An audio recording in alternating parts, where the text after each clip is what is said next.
Hoi, hola. Ahoy. Sveiki. Привіт. Hello. Ciao. Salut. Hello. And welcome to Policy Voices by Friends of Europe, an independent think tank with a difference. Each week from Brussels, we bring you powerful conversations with policy voices from around the world. Policy Voices talking policy choices.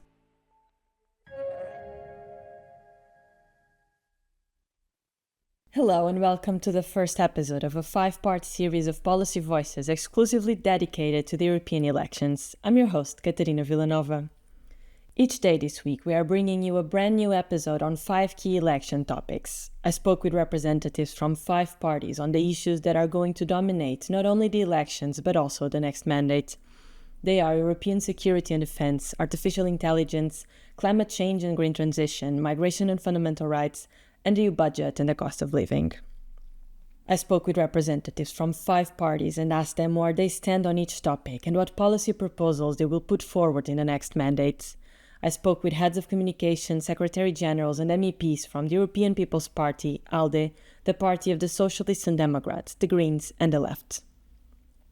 We're starting today with European security and defense. I asked Rasa Juknevičienė, an MEP for the European People's Party, if security and defense is a priority for the EPP, and what specific proposals the party will push forward in the next mandate. First of all, yes, it is a priority, very high priority, and especially in the situation, geopolitical situation, in European continent, the war in the European continent.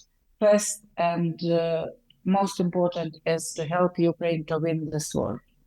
And without that, our priorities or our expectations for the security in European continent will be very different if Ukraine wins this war and Russia will be defeated, or Russia prevails and we will have even more problems. But despite that, today is clear than ever before that we need to go forward with defense union. If some years ago some countries had very different understanding, what does it mean strategic autonomy, what does it mean European army, and so on, but now everything goes into one definition, defense union. And we must start what already started this commission and during this term from defense, from our capabilities, rebuilding our military industries, because this is under the competence of European Union as such.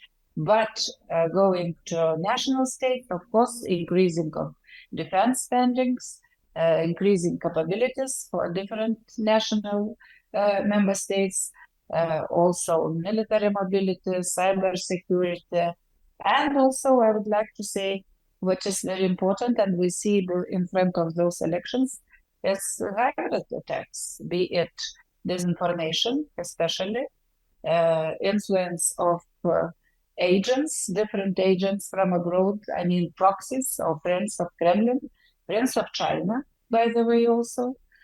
So this was what was happening during this term, and we had special committee on disinformation. Of course, we need responsible people for that. So that's why we support for the next commission to have special commissioner on defense. But first and utmost important is, of course, help Ukraine to win this war together with the United States.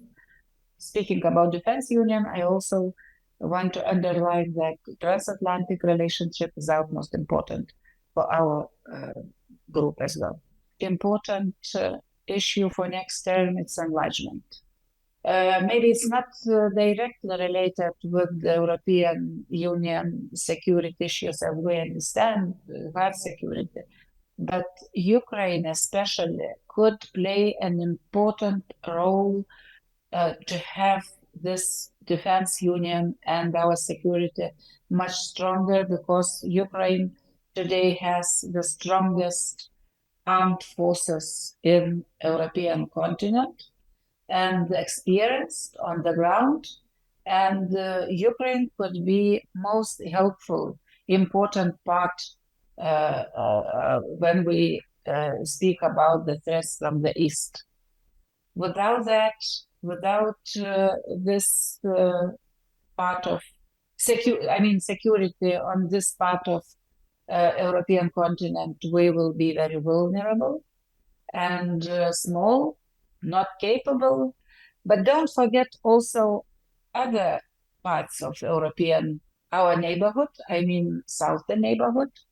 We have this war in the south of our neighborhood, which also somehow is very much interconnected, I would say, both wars, because Iran is as a threatening our southern neighborhood, Russia eastern neighborhood, and both dictatorships are very close allies. So in more broader terms, democracies versus autocracies, or vice versa, that autocracies versus democracies, of course, next term we will be in this fight to defend democracies, and it's maybe some kind of existential term, next term or terms, because we will need our internal reforms to discuss, to debate, and to be prepared for enlargement. So yeah, this is what I see, how I see the situation. Maybe that's why Russia is so much active before European Parliament election.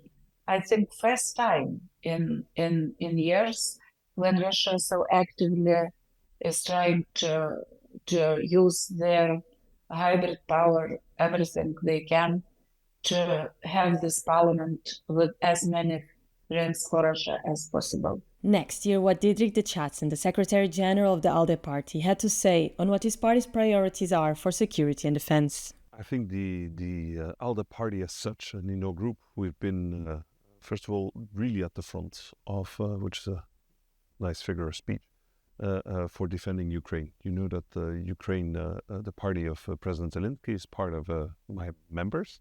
So I work just as much for a party like more in Belgium, DP in Luxembourg, as for Zelensky's servant of the people. And this is one point where our priorities are really about defense. And we want to both strengthen the defense inside the EU together with NATO. That is complementary. So I think what we really want is indeed a joint capacity to act. I think if you look at Eurobarometers, which is a polling that's being done by the institutions, you can see that citizens want a stronger voice of the EU in the world, and I think this goes with defense. In defense expenditures, our Commissioner Thierry Breton already achieved quite a lot in making sure that there's a joint purchasing of equipment, which I think is one big advancement. But maybe preempting the next questions on what concretely we want to do, well, we are considering a defense investment plan. Really 100 billion, which is quite important, and also to look at similar situations that we had for the pandemics, where we had bonds, joint bonds, and so the idea would be to have joint bonds also in terms of defense. Here's what Giacomo Filibeck, the Secretary General of the Party of the European Socialists, had to say on his party's priorities and policy proposals for security and defense. When it comes to European defense and security, for us Social Democrats, it is very essential to have in mind the big picture, sort of holistic approach. But before explaining that, I want to say something very clear at the very beginning. What we consider one of the major threats in terms of defense for our union is the Russian invasion to Ukraine.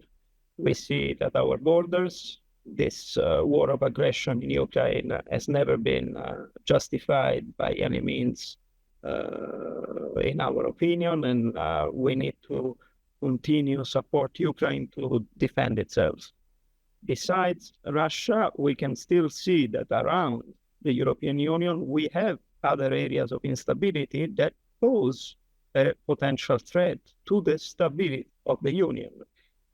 You can go to the Caucasian area and you see what is happening there. You go to the Middle East, tragically, we are witnessing, starting with the terroristic attack of the 7th of October against the Israeli civilian by Hamas, and then continuing with the response of the Israeli military on Gaza, the unfolding of a humanitarian tragedy that we really wish to stop. But by saying that we wish to stop, we also wish to have the hostage that are still in captivity in the hands of the terrorist organization of Hamas to be released and to be returned to their families. We go from the Middle East to Africa, and we see the big area of instability in the Sahel region. It is in these past months that several countries there have decided, to put it mildly, to change form of government, if you may say. And this also poses an issue for the stability of our neighborhood in that sense. So we are surrounded by a problematic area. But for us, security is not only to be interpreted in the sense of defense, military defense. A secure society is also a society that guarantees social cohesion, stable and solid economic foundations, social justice. This is all part of security. So when talking about this topic, we need to, our opinion, embrace this holistic approach. So, as a very first point, black and white, we need to underline how crucial it is to continue our unwavering support to Ukraine. And we are doing a lot. We are very proud that the Chancellor of Germany, Olaf Scholz, is leading his government in a way of being the second contributor to the Ukraine defense after the United States of America. This doesn't mean that we have to stop here. We can do more, and we can also do it faster, because as we always say, Ukraine does not defend only itself vis-a-vis this Russian aggression, but is in some way defending the values we stand for at the European level. A second goal, which is a bit more general and not specific to the condition of Ukraine, it is to implement a strong European common security and defense policy that is complementing NATO. Now, on this, you have to allow me to make a short parenthesis. Everyone is wondering about what can happen in case in November the US administration changes colors and we find ourselves with the wrong guy sitting in the Oval Office. This is definitely a possibility, because you cannot predict what the Democratic vote would determine in the United States. At the same time, we don't think that we need to improve and step up our game when it comes to security and defense because of what happens in the United States. We have to do it regardless, and we need to keep doing it, complementing NATO, because we are loyal partners in NATO, and that is a clear line that we will follow. Now, in order to step up, it comes in the picture the question of spending. And we are hearing in public discourses, in leaders' interviews around Europe, some saying we need to spend more. And if spending more means to introduce cuts on social spending, well, that's it. We have to be ready to do the sacrifice. Here we say no. We say we need to spend better. And for us, spending better means to spend together. So we want to strengthen joint procurement and also ensuring that we buy more European. So all of this is to tell that we are aware that we are facing these existential challenges like Putin's attack on Ukraine. But we are also understanding that the way Europe decides on foreign and security policy maybe can be reconsidered or reviewed. In the sense, the question we ask ourselves is unanimity still viable as a way of deciding about our destiny facing those kind of challenges? So we have reached sort of large majority within our political movement to advocate for a change of the treaties in that direction. Because finally, we believe that the EU will play an important role on the international stage only if it speaks with one single voice in foreign policy matters. And therefore, we will need to move to more majority decisions on certain policy. Listen now to Simon McKeagney, the head of communications of the Greens. The last few years, particularly since Russia's invasion of Ukraine, has shown the absolute need for this to be a priority for Europe. And we need to really avoid the mistakes of the past, such as building pipelines, fossil fuel pipelines to Russia in a way to appease a dictator. I think it's quite clear to most Europeans now that that's just not possible to appease someone like Putin. Our group has always stood for, removing as much reliance on fossil fuels and on energy from dictators. And for that, I think, we really support the idea that the Green Deal is actually a security and defense policy as well. And that's very different from other groups who see it as sort of an add-on addition. We see it very much as the security and defense policy for Europe. And so we really hope that the next Commission will take seriously the deepening, widening and continuation of the Green Deal to ensure that we can be a climate neutral continent by 2040. It's very doable, it's very achievable, but that really needs political will. And that's the biggest issue now, blocking that sort of realistic future for our energy independence, at least, and our independence from autocrats like Putin. At the same time, I think a lot needs to be done, and our group really believes that a lot more can be collectively done for European defence. It just makes no sense that 27 different countries are purchasing the same equipment, at the same rates and all of the rest. So I think common purchasing and making sure that we save money when it comes to defence, while also providing the most up-to-date equipment for ourselves and for Ukraine, I think will be critical. It's fundamentally changed the landscape of every European country's understanding of what the EU, what Europe should be doing since the invasion of Ukraine. I think the Greens have really shown themselves to be one of the biggest champions of Ukraine throughout all of this.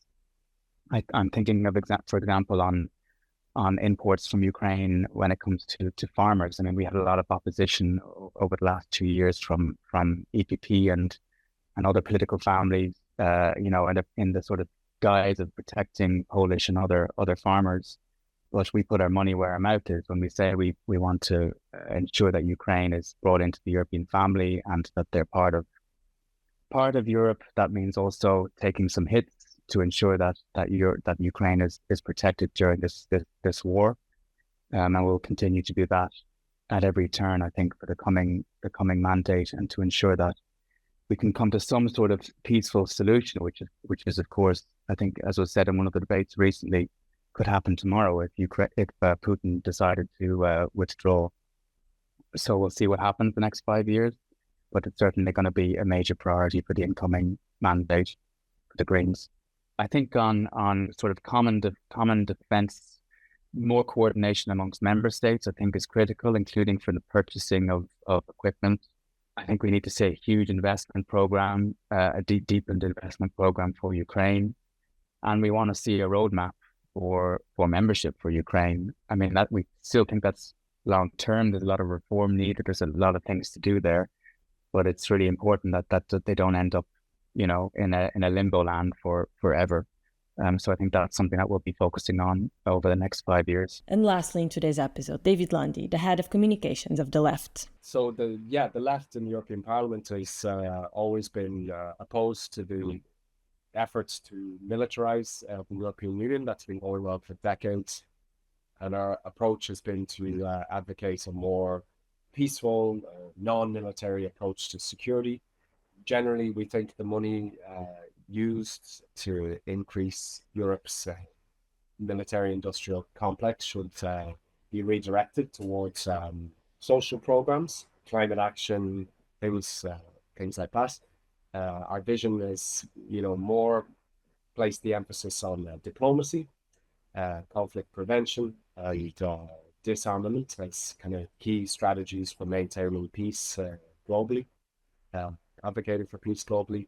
And overall, we would kind of advocate for an EU that prioritizes human security over military interests and over the interests of the arms lobby and the weapons industry. All in all, we're committed to a Europe that fosters global peace and cooperation and rejects the escalation of military interventions. Very specifically, we need to control the influence of the weapons industry in Brussels and arms lobbyists in Brussels who are working for companies that are driven by profits, that are making a lot of profits and have no interest in peace, no interest in building the kind of world that the European Union should be working towards.